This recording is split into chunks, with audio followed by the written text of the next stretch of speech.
बच्चों, आज हम आपको बालक ध्रुव की कहानी सुना रहे हैं। ठीक है।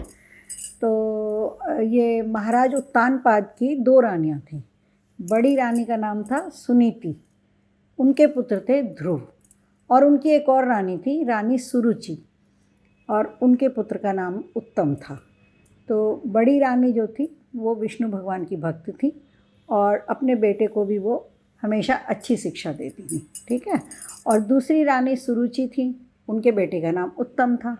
तो एक बार महाराज बाहर से आए कहीं से युद्ध के उपरांत, तो बहुत दिन बाद वो आए और आके जैसे ही दरबार में बैठे तो उत्तम और ध्रुव दोनों को जैसे ही पता चला कि पिता महाराज लौट आए हैं, तो दोनों बच्चे आ गए और अपने पिता के साथ खेलने लगे, बातें करने लगे। उसी समय रानी सुरुचि भी वहाँ पे आ गई, छोटी रानी जो थी, छोटी माँ बच्चों की, है ना। तो अब बारी बारी से बच्चे खेलते खेलते महाराज उत्तानपाद की गोदी में बैठ भी रहे थे, खेल रहे थे, उनसे सब बातें कर रहे थे। तो उसी क्रम में ध्रुव जो है महाराज की गोदी में बैठ गया। अब छोटी रानी को उन दिनों ऐसा लगने लगा था कि ध्रुव को राजा ज़्यादा प्यार करेंगे, बड़ा होकर ध्रुव राजा बनेगा। तो उनको ये इस बात से ईर्ष्या होने लगी और उनके मन में ये आने लगा कि ध्रुव और बड़ी रानी को से महाराज बिल्कुल भी बात ना करें, ना उन्हें प्यार करें, ना उनके साथ बात करें। और इसी बात को सोचते सोचते उनके दिमाग में ये आता था हमेशा कि उत्तम को ही प्यार करें, मुझे ही माने और उत्तम को राजा बनाएं। तो ऐसा सोचते सोचते उन्होंने एकदम से ध्रुव को कहा, उसका हाथ पकड़ के उसको राजा की गोदी में से उतार दिया। तो कि हटो, तुम राजा की गोदी में नहीं बैठ सकते, राजा की गोदी में बैठने का अधिकार तो मेरे बेटे उत्तम का है, और तुम हटो यहाँ से। तो ध्रुव ने कहा कि क्यों माँ, मैं क्यों नहीं बैठ सकता, मुझे भी बैठना चाहिए पिताजी के साथ, मैं भी बैठूँगा, उत्तम भी बैठ जाए, मैं भी बैठ जाऊँगा। लेकिन छोटी रानी को ये बात अच्छी नहीं लगी। छोटी रानी ने कहा नहीं नहीं, तुम हटो, तुम्हारा कोई अधिकार नहीं है महाराज की गोदी में बैठने का, और महाराज की गोदी में बैठना था तो तुम्हें मेरे घर पैदा होना चाहिए था, मेरे कोख से जन्म लेना चाहिए था। तो फिर भी लेकिन ध्रुव बच्चा था, उसने फिर भी कहा कि नहीं माँ, मुझे बैठना है थोड़ी देर महाराज की गोदी में। तो उन्होंने कहा ऐसा है, अगर तुम्हें महाराज की गोदी में बैठना है तो विष्णु भगवान से जाके कहो कि उन्होंने तुम्हें मेरे यहाँ क्यों नहीं पैदा किया, वरना अब तुम्हारा कोई हक नहीं है। अब बच्चा था वो 5 साल का छोटा बच्चा, उसको अच्छा भी नहीं लगा, उसको रोना आ गया कि मुझे गोदी में से उतार भी दिया और डांट भी रही हैं छोटी माँ। वो रोता रोता अपनी माँ के पास पहुँचा। उसने अपनी माँ से कहा कि माँ आज मुझे जो है छोटी माँ ने ऐसे राजा जी की गोदी में से, पिताजी की गोदी में से उतार दिया, और पिताजी ने भी उनसे कुछ नहीं कहा, पिताजी चुप रह गए, अब मैं क्या करूँ माँ। तो बड़ी माँ ने कहा कि कोई बात नहीं। रानी सुनीति जो थी उन्होंने कहा कोई बात नहीं, फिर कभी बैठ जाना, कोई बात नहीं, ऐसा कभी कभी होता है। तो लेकिन ध्रुव को वो सारी बातें याद आ रही थी बार बार कि क्या हुआ, क्यों हुआ, कैसे हुआ। ध्रुव विचारशील बच्चा था। तो उसने अपनी माँ से पूछ लिया थोड़ी देर के बाद कि माँ, विष्णु भगवान कौन है। छोटी माँ कह रही थी कि तुम्हें अगर राजा जी की गोदी में बैठना है, महाराज की गोदी में, तो तुम्हें विष्णु भगवान से कहना चाहिए कि वो तुम्हें मेरे घर पैदा करें। तो महारानी सुनीति ने कहा कि विष्णु भगवान तो हमारे आराध्य हैं, हम उन्हीं की पूजा करते हैं, मैं रोज़ करती हूँ उनकी पूजा, क्योंकि वो करती भी थी। महारानी सुनीति खुद विष्णु भगवान की भक्त थी। तो फिर उसने कहा कैसे लगते हैं विष्णु भगवान, मुझे देखना है। तो वो उसको मंदिर में ले गई रानी सुनीति, अपने साथ अपने पुत्र ध्रुव को मंदिर में ले गई। वहाँ देखा उसने कि विष्णु भगवान के 4 हाथ हैं, एक, और उन्होंने 4 चीज़ें पकड़ी हुई हैं, चतुर्भुज कहलाते हैं विष्णु भगवान। उनकी माँ ने बताना शुरू किया, भगवान के एक हाथ में शंख है, पद्म है, गदा है, चक्र है। पद्म माने होता है कमल। तो उन्होंने बताया कि भगवान चतुर्भुज हैं, भगवान संसार का पालन करते हैं, हम लोग विष्णु भगवान की पूजा करते हैं। तो अब वो निहारता रहा भगवान को ध्रुव, और उसको खिला पिला के उसकी माँ ने उस दिन सुला दिया बहला फुसला के। लेकिन ध्रुव का दिमाग तो वहाँ अटक ही गया था, क्योंकि वो ध्रुव है ना। ध्रुव माने क्या होता है पता है? स्थिर, बिल्कुल एक ही बात पे जो स्थिर रहे, वो होता है ध्रुव। तो अब ध्रुव को क्या हुआ, उस तो सो गया। जब माँ ने बहुत प्यार से कहानी सुना के उसे सुलाया तो वो सो गया, लेकिन आधी रात के बाद फिर उसकी आँख खुल गई। अब उसको सारी बातें बार बार याद आने लगी, दरबार में क्या हुआ था। फिर उसे बार बार याद आए कि छोटी माँ ने कहा था विष्णु भगवान से कहो, विष्णु भगवान तुम्हें बिठाएंगे महाराज की गोदी में। अब वो अब तो भैया ध्रुव के दिमाग में यही सेट हो गया कि मुझे विष्णु भगवान से बात करनी है और उन्हीं से कहना है, वही मुझे महाराज की गोदी में बिठाएंगे। अब वो सोचते सोचते सोचते सोचते वो तो उसका दिमाग वहीं चल पड़ा। और उसकी माँ ने उसे समझाया भी कि बेटा अभी आप छोटे हो, बड़े हो जाओगे तो आप कर सकते हो, जा सकते हो विष्णु भगवान के पास, पर अभी आप छोटे हो, इतना ज़्यादा जिद नहीं करते। लेकिन उसका दिमाग नहीं बदला, वो सेट ही हो गया वहीं पे। और उसने एक दिन मौका पाके वो वहाँ से चल दिया, महल से निकल लिया बाहर। और महल से निकल के और चलता जाए रास्ते में, और सबसे पूछे जो भी मिल जाए रास्ते में, क्या आपने विष्णु भगवान को देखा है? मुझे विष्णु भगवान से मिलने जाना है, मैं विष्णु भगवान के पास जा रहा हूँ। अब किसी को कुछ समझ ना आए, किसी को कुछ जवाब समझ में आए तो लोग कह दें अरे भैया बैठो, अरे बेटा तुम छोटे हो, घर चले जाओ। जो मिले वो यही कहे, बेटा घर चले जाओ, विष्णु भगवान ऐसे नहीं मिलते हैं किसी को। लेकिन वो माने ना।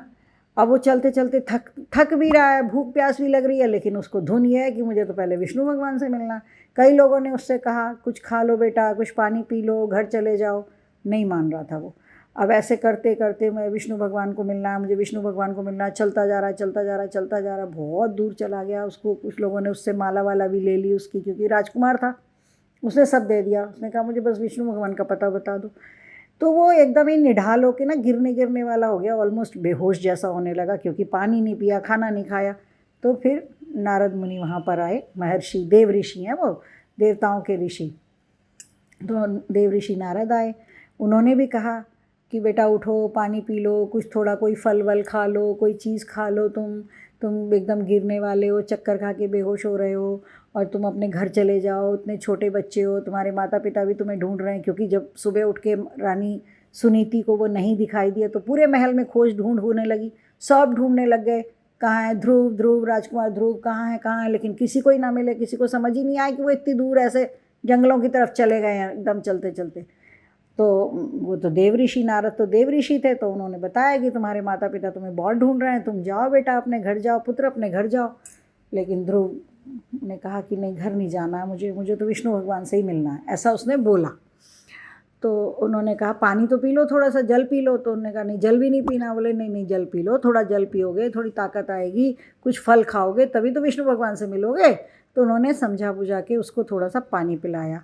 फिर उसके बाद फिर भी वो बार बार पूछे ध्रुव मुझे विष्णु भगवान से मिलना है, आप इतना जानते हैं, मेरे माता पिता को भी जानते हैं, आप सब कुछ जानते हैं, और आप देखने से भी लग रहे हैं बहुत विद्वान हैं, तो आप कौन हैं महात्मा जी, आप मुझे बता दीजिए विष्णु भगवान कैसे मिलेंगे।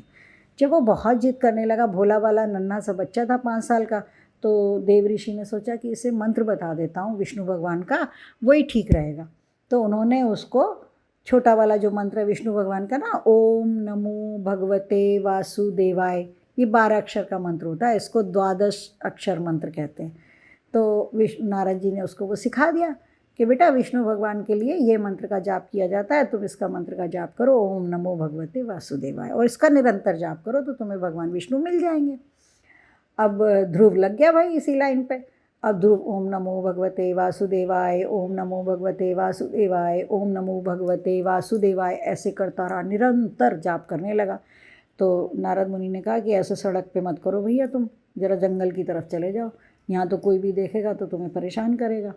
और उन्होंने उसको जंगल की तरफ भेज दिया। जंगल में जाके एक घने पेड़ के नीचे ध्रुव बैठ गया, और वो बस यही निरंतर नमो भगवते वासुदेव, वो बहुत जाप, घोर जाप करने लगा, पूरे टाइम यही जाप करने लगा। विष्णु भगवान को लगा इतना नन्हा बच्चा है, इतनी कठोर तपस्या मेरी कर रहा है, तब तो मुझे उसको दर्शन देने चाहिए, इसके मन की बात पूछ लेनी चाहिए। तो विष्णु भगवान उसके स्वप्न में आए, उसको बिल्कुल ऐसे लगा, सपने में ऐसे लगा जैसे सचमुच के भगवान आ गए हों। और फिर उसने देखा जैसे माँ ने वो दिखाई थी ना मूर्ति, बिल्कुल वैसे ही विष्णु भगवान शंख चक्र पद्म गदा लिए हुए, और गले में माला भी थी, और मुस्कुरा रहे थे और बहुत सुंदर लग रहे थे। तो वो बड़ा खुश हुआ, बोला अरे विष्णु भगवान आप आ गए हैं, तो आप बैठिए, यहीं रहिए, जाइएगा मत, मुझे आपसे बहुत सारी बातें करनी है। तो विष्णु भगवान को भी बड़ा अच्छा लग रहा था, छोटा नन्हा भक्त था उनका, तो वो बात करने लगे। और फिर उसने बताया कि मुझे जो है छोटी माँ ने वो पिताजी की गोदी में से उतार दिया था, और मुझे महाराज की गोदी में बैठना है। उन्होंने ही कहा मुझे कि तुम विष्णु भगवान से मिलो, उनसे पूछो, उनसे बताओ, तो वही तुम्हें जो है मेरे घर पैदा कर सकते हैं, वही तुम्हें राजा जी की गोद में बिठा सकते हैं। तो विष्णु भगवान ने कहा कि महाराज की गोद तो है ही, और तुम तो इतने अच्छे भक्त हो, और तुमने इतने मेरे को प्रसन्न किया है, तो खाली महाराज की गोद में ही नहीं, तुम ध्रुव लोक में स्थान पाओगे।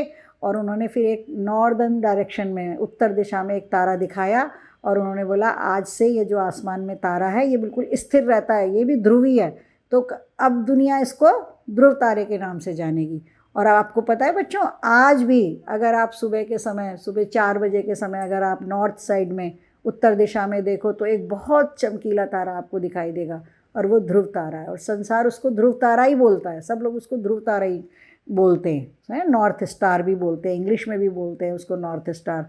तो ऐसा था भक्त ध्रुव, जिसने भगवान विष्णु की पूजा करी और इतनी अच्छी तरह करी, इतना स्थिर होकर करी कि उसके नाम का एक तारा ही बन गया। और फिर बाद में बड़ा होके ध्रुव वो अब फिर वो अपने महल में लौट आया और वो भी बहुत अच्छा प्रजापालक, प्रतापी, सत्यवादी राजा हुआ आगे चल के, और प्रसिद्ध हुआ, ध्रुव के नाम से प्रसिद्ध हुआ। ठीक है बच्चों।